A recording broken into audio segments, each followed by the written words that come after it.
So I went to see Captain Marvel on opening night. I thought it was pretty good, but today I'm going to give you my thoughts and feelings I had on it as like a proper review and not just the dumb stuff I do like normally. So I'm going to be talking about the good, the bad, and what I thought was like mixed. I had mixed feelings on, so I'm going to begin with the good. Now the story, it was very interesting. It was a very nice plot twist that I didn't see coming. It worked in really well. I got shocked by it. It was really good. The Nick Fury de-aging CGI, it's absolutely flawless. I think it's some of the best de-aging CGI ever been used. I think it just looks amazing. Ben Mendelsohn, he is an absolute scene stealer and a great villain as Talos. He is my favourite character in the movie. I really liked him. I thought he was very funny. Goose the Cat. I was worried that Goose the Cat was going to be used too much or like very dumb. But no, he was used fine. He had a really funny bit at the end, which is spoiler, and I'm not going to spoil anything in this review, so don't worry if you haven't seen it and you want to. So the post-credit scene was amazing. My theatre clapped after it had finished because of how well it ties in with Endgame.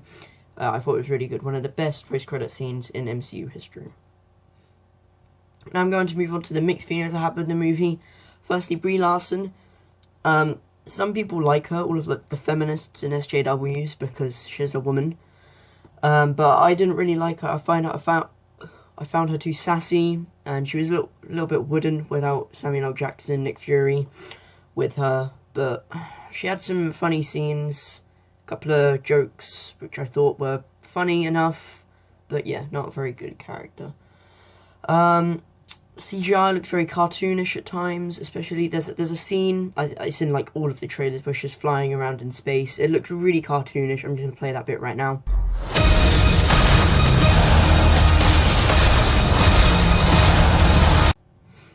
Yeah, I think it just looks a bit too cartoonish. I don't really like it. Soundtrack kills the tone at places. They tried using much 90s music and it just did not work. It killed the tone, which is something that's not very good. Right, now I'm going to talk about what I didn't like about the movie. There were so many underused characters. Yon-Rogg, Korath, Ronan. I felt like they were all underused so badly. They had about like 6 minutes of screen time. Yon-Rogg, I think he had about like about 9-10 minutes. And Jude Law, I think it was a waste of talent from Jude Law. Something else I didn't really like is that the flashbacks, it took about like 6-7 minutes of the screen time. How am I saying? Movie. I just didn't really like that. It wasn't. Some of them weren't even needed at all. They were just sort of replays. It was really dumb. And the first act is very, very clunky. The storytelling I felt was a little bit poor. It was very crammed with exposition in the first act, which just it rushed it. It really, really rushed it. But in the end, it is a very fun film. If you're a fan of the MCU, definitely recommend it. Nick Fury, he's funny. The de-aging is flawless. It's the best movie he's been in, Nick Fury. Ben Mendelsohn, he's great in it.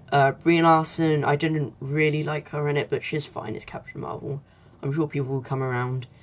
But I did have some issues, plot-wise, story pacing, underused characters. But yeah, no. It's 7 out of 10. Would definitely recommend it. Thank you so much for watching this proper review, guys. I'm going to do a Spider-Man 3 review, like a dumb one that I usually do. And it's going to go up like immediately after this. So make sure to like the video, comment, subscribe, and follow me on Twitter. Peace.